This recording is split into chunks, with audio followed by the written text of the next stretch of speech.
এদিকে একে একে বের হচ্ছে থলের বিড়াল, ইউনূস সরকারের উপদেষ্টাদের ভয়াবহ দুর্নীতি ফাঁস। দর্শক, আপনারা দেখতে পাচ্ছেন ডক্টর ইউনূসের পদত্যাগের জন্য এখানে কিন্তু ঝাড়ু মিছিল হচ্ছে, জুতা মিছিল হচ্ছে। তাদের একটাই দাবি, ডক্টর ইউনূস যাতে অতি দ্রুত পদত্যাগ করে। এদিকে ভবনে আগুন লাগানো, গাড়ি পোড়ানো দেখার সঙ্গে সঙ্গে গুলি করা আইনে অনুমোদিত, তবে জুলাই সহিংসতার প্রেক্ষাপট ভিন্ন কেন? জনগণ জবাব চায়।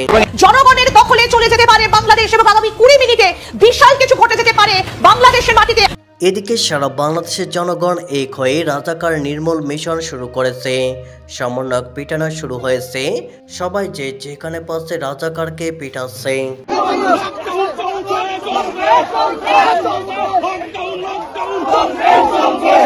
এদিকে শেখ হাসিনা আসবে, রাজপথ কাঁপবে, স্লোগানে স্লোগানে আবারও উত্তাল ঢাকা রাজপথ।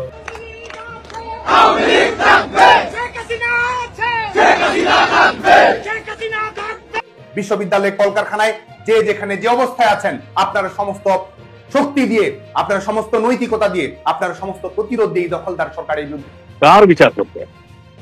বঙ্গবন্ধুর কন্যা, যিনি বাংলাদেশটাকে পাল্টে দিয়েছেন, বদলে দিয়েছেন। পার ক্যাপিটা ইনকাম যেখানে $700 ছিল, সেখান থেকে 3000-এর কাছাকাছি নিয়ে গিয়েছেন, যিনি বদলে দিয়েছেন বাংলাদেশকে, তার বিচার করবো? আরো একটু যদি পিছনে ফিরে চান, এই কারা এরা বিচার করবো? আপনি এই যে মানে 5ই আগস্টের পরে যারা ক্ষমতায় বসলো, একটা মেটিকুলাস ডিজাইন, যেটা নাকি সরকার প্রধান আমেরিকায় যেয়ে বললেন যে এটা এমনি এমনি হয়নি, এটা আমরা কয়েক বছর ধরে প্ল্যান করে মেটিকুলাস ডিজাইন করে আমরা এই মানে আন্দোলনটা করেছি। আপনারা দেখেছেন, এই আন্দোলনের প্রথম ছিল ছাত্ররা তাদের কোটা বিরোধী আন্দোলন শুরু করেছিল। মাননীয় প্রধানমন্ত্রী বলছেন যে আমাদের কোটাই বাতিল করে দেওয়া হলো, কোনো কোটাই থাকবে না। আন্দোলন সেখানেই শেষ হয়ে যাওয়ার কথা ছিল, কিন্তু আন্দোলন শেষ। এদিকে একে একে বের হচ্ছে থলের বিড়াল, ইউনূস সরকারের উপদেষ্টাদের ভয়াবহ দুর্নীতি ফাঁস। নির্বাচন ঘনিয়ে আসতে অন্তর্বর্তী সরকার বিভিন্ন উপদেষ্টাদের সঙ্গে সম্পৃক্ত ব্যক্তিদের বিরুদ্ধে দুর্নীতির অভিযোগে তোলপাড় চলছে। যুব ও ক্রীড়া উপদেষ্টা আসিফ মাহমুদ সজীব ভুঁইয়া এবং স্বাস্থ্য উপদেষ্টা নূরজাহান বেগম এর সাবেক 3 ব্যক্তিগত সহকারী মোয়াজ্জেম হোসেন, তুহিন ফারাবী ও মাহমুদুল হাসান, এদের বিরুদ্ধে অবৈধ সম্পদ ও অস্বাভাবিক ব্যাংক লেনদেনের অভিযোগে গত 4 মে দুদক অনুসন্ধান শুরু করে, কিন্তু 6 মাস পার হলেও তদন্তের দৃশ্যমান অগ্রগতি নেই। দুদক সূত্র জানায়, প্রয়োজনীয় নথি সংগ্রহে বাধা, অভিযুক্তদের অসঙ্গতি ও দ্বিমুখী তথ্য এবং অদৃশ্য রাজনৈতিক চাপ তদন্তকে ধীর করে দিয়েছে। এ সময়ের মধ্যে 3 বার তদন্ত কর্মকর্তা বদল করতে হয়েছে। জিজ্ঞাসাবাদেও সন্তোষজনক ব্যাখ্যা না পাওয়ার অভিযোগ রয়েছে।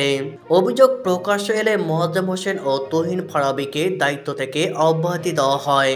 একই সঙ্গে দুদক কার্যালয়ে রাজনৈতিক নেতাদের ঘন ঘন উপস্থিতি তদন্তকে আরো জটিল করে তুলছে বলে সংশ্লিষ্টরা জানান।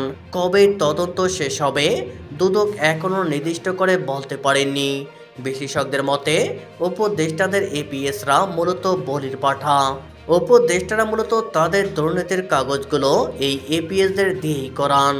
এদিকে এনসিপির সাবেক কেন্দ্রীয় সংগঠন মুনতাসির মাহমুদ ফেসবুক লাইভে এসে দলটির মহাসচিব আখতার হোসেন, অন্তর্বর্তী সরকারের তথ্য ও সম্প্রচার উপদেষ্টা মাহফুজ আলম এবং তার বড় ভাই মাহবুব আলমের বিরুদ্ধে গুরুতর দুর্নীতির অভিযোগ তোলেন।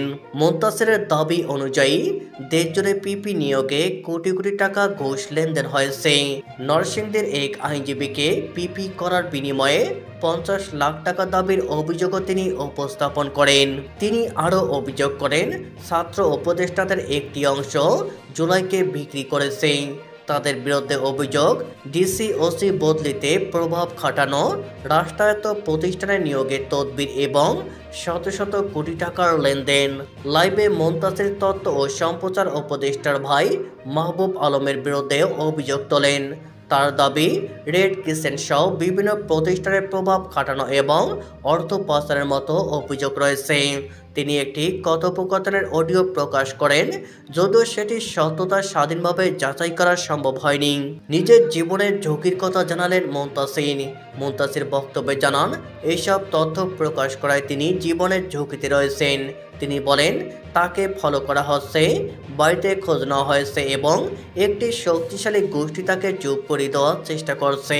একজন রাজনৈতিক বিশ্লেষক বলেন, অভিযোগের সত্যতা যাই হোক, তদন্ত স্থবির হওয়ার ঘটনায় সবচেয়ে উদ্বেগজনক। অন্তর্বর্তী সরকারের উপর জনগণের যে আস্থা তৈরি হয়েছিল, এ ধরনের বিতর্ক সেটিকে ক্ষতিগ্রস্ত করছে। তদন্ত সংস্থাগুলো যদি স্বাধীনভাবে কাজ করতে না পারে, তবে যে পরিবর্তনের প্রতিশ্রুতি দেওয়া হয়েছিল তা প্রশ্নের মুখে পড়বে। এদিকে ভবনে আগুন লাগানো এবং গাড়ি পোড়ানো দেখার সঙ্গে সঙ্গে গুলি করা আইনে অনুমোদিত, তবে জুলাই সহিংসতার প্রেক্ষাপট ভিন্ন কেন, জনগণ জবাব চায়। বর্তমান ডিএমপি কমিশনার সাজ্জাদ আলী বলেছেন, আগুন লাগানো বা পোড়ানো গাড়ি দেখার সঙ্গে সঙ্গে গুলি করা আইনে অনুমোদিত। 2024 সালে জুলাই আন্দোলনের সময় দেশজুড়ে কয়েকটি এলাকায় ব্যাপক আগুন দেওয়া ও গাড়ি পোড়ানোর ঘটনা ঘটে। মেট্রো রেল, বিটিপি ভবন, সেতু ভবন, 32 নম্বর কেন্দ্রে আগুন দেওয়া হয়। পুলিশ, হাসপাতাল, অ্যাম্বুলেন্স, থানায় আগুন দেওয়ার ঘটনা মোকাবেলা করে। এই সহিংসতা এক উত্তপ্ত পরিস্থিতি তৈরি করে, যার লক্ষ্য ছিল নির্বাচিত সরকারের পতন ঘটানো। সেই সময় পুলিশ আইনের সীমানার মধ্যে গুলি চালিয়ে পরিস্থিতি নিয়ন্ত্রণ করার চেষ্টা করে। তবে এই ঘটনার অভিযোগে আইসিটি আদালত সাবেক প্রধানমন্ত্রী শেখ হাসিনা, সাবেক স্বরাষ্ট্রমন্ত্রী আসাদুজ্জামান খান কামালকে দোষী সাব্যস্ত করে মৃত্যুদণ্ড দেয়। সাবেক আইজিপি আব্দুল আল মামুনকে দেওয়া হয় 5 বছরের কারাদণ্ড। এই রায় দেশজুড়ে বিতর্ক সৃষ্টি করেছে। অনেকে প্রশ্ন করছেন, যদি আইন পুলিশকে গুলি করার অনুমতি দেয়, তাহলে কেন ঊর্ধ্বতন নেতাদের বিরুদ্ধে মৃত্যুদণ্ড? আইন অনুযায়ী পুলিশ জরুরি পরিস্থিতিতে গুলি চালাতে পারে, কিন্তু আদালত দেখছে এই সহিংসতার পেছনে ঊর্ধ্বতন নেতৃত্বের নির্দেশনা ও পরিকল্পনা ছিল। সেই কারণেই তারা দোষী সাব্যস্ত হয়েছে। জনগণ এই রায়কে প্রতিহিংসামূলক মনে করছে, কারণ আন্দোলনের সময় পুলিশ গুলি চালিয়েছিল, অথচ রায় রাজনৈতিক নেতাদের বিরুদ্ধে এসেছে। অন্যদিকে যারা ক্ষতিগ্রস্ত হয়েছেন তারা মনে করেছে দোষীদের শাস্তি দেওয়া হয়েছে। এই দুই ভিন্ন প্রতিক্রিয়ার কারণে দেশের রাজনৈতিক ও সামাজিক প্রেক্ষাপটে বিতর্ক সৃষ্টি হয়েছে।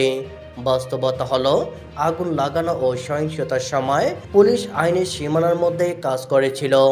যৌক্তিকতা হলো, ঊর্ধ্বতন নেতৃত্বের নির্দেশ ও পরিকল্পনার কারণে তারা দায়ী হয়েছে। জনগণ প্রশ্ন করছে, আইন পুলিশকে রক্ষা করে, তাহলে কেন নেতৃত্বকে মৃত্যুদণ্ড? এই প্রশ্ন পুরো বিতর্কের কেন্দ্রবিন্দু। সংক্ষেপে, আইন, বাস্তবতা, নেতৃত্বের দায় এবং জনমনের ধারণা, এই 4টি কারণে রায় বিতর্কিত।